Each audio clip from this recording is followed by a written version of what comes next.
Does the First Amendment give us the right to spread misinformation? And when misinformation is spread, do social media platforms have the right to censor its users? In theory, science can be viewed as black or white, fact or fiction. However, when opinions and science mix together, the lines between spreading fact and spreading fiction get blurred. In recent news, internet personality and podcast host Joe Rogan has been accused of spreading misinformation on the platform Spotify. Many musicians who stream their music on Spotify, in addition to many scientists in the community, are urging Spotify to remove Joe Rogan's podcast and attempt to decrease the spread of misinformation. According to the article entitled The Top 50 Most Listened to Podcasts in the U.S. Q2 2021, written and published by Edison Research in August 2021, reports that the Joe Rogan Experience podcast has the highest number of downloads than any other podcast. An article written by the JRE Library entitled Joe Rogan Experience Podcast Statistics, updated on February 11, 2022, wrote that his most popular podcast brought in 4.9 million views, with a total average listenership of 11 million people per episode. An article written, Joe Rogan Strikes an Exclusive Multi-Year Deal with Spotify, written by Maria Kramer and published in the New York Times in May 2020, speaks on the deal Spotify made with Joe Rogan in 2020 for the right to exclusively host his podcast.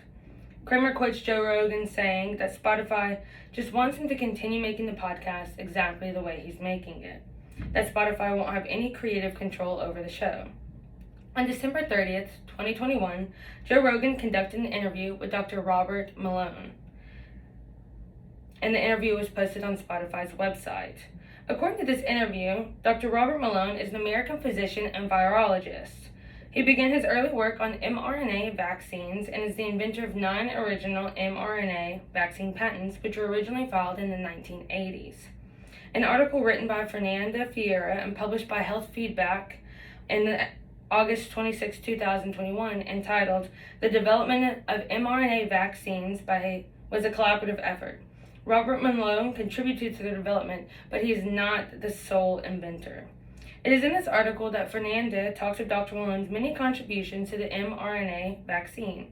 However, she does not credit him as the sole inventor of the mRNA vaccine, as it was a collaborative effort between many doctors and scientists over many years.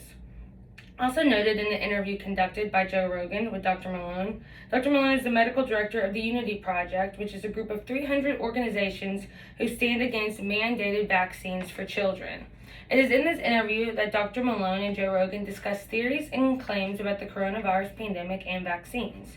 They also discuss Dr. Malone's recent permanent removal off of Twitter. An article entitled Who is Robert Malone? Joe Rogan's guest was a vaccine scientist, became an anti-vaccine darling, written by Bill McCarthy and published by PolitiFact, the Poynter Institute, on January 6, 2022. Writes that Dr. Robert Malone was banned for Twitter for violating the platform's COVID-19 misinformation policies. The article also mentions that just days after the interview between Joe Rogan and Dr. Malone was posted on YouTube, that YouTube removed the video for making false claims against the COVID-19 vaccine. In addition to YouTube removing the video, an article entitled Joe Rogan is a Menace to Public Health, 270 Doctors and Experts Tell Spotify, written by Hannah Sparks and published by the New York Post on January 14, 2022, discusses how many research and healthcare providers also responded to his interview. The article discusses the statement that many healthcare professionals wrote out concerns for the, quote, bogus medical advice that Joe Rogan was giving his listeners.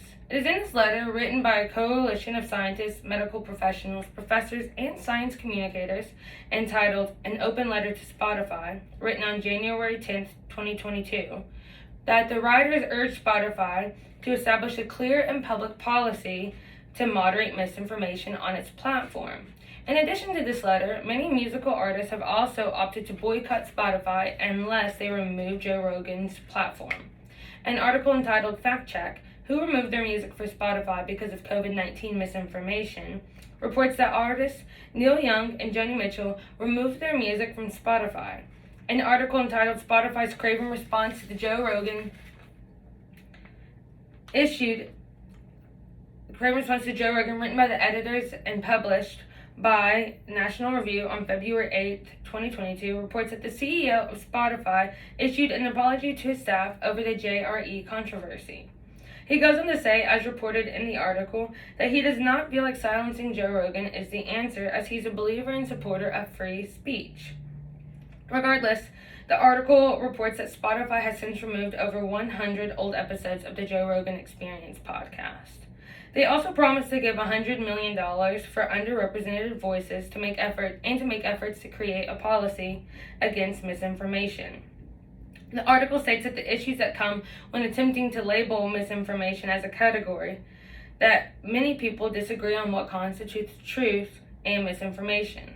As discussed in Christina Nicholson's TEDx lecture entitled Fake News, It's Your Fault, published on November 12, 2018, instead of attempting to hold a platform or an author accountable, we should begin to hold the listener accountable. It is the listener and the reader's responsibility to perform research from credible sources in order to form opinions and discern a bit against the common circulating truth and lies.